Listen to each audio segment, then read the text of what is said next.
really, really hard? Or like when you run or do something, people tell you to put your arms over your head?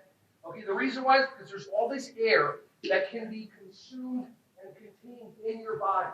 So what you do is you do jellyfish breathing, where there's 3 compartments of breathing. If you guys want to come in and experience the last 10 minutes of the program, feel free. You don't have to. You don't want to. Okay, cool.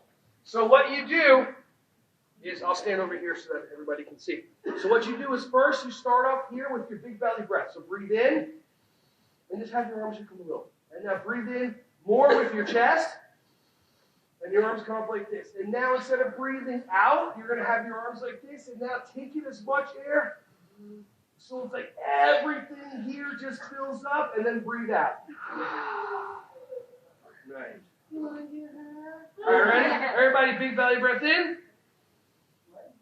And big chest breath in. And whatever's left, breathe in. And breathe out. Anybody feel lightheaded?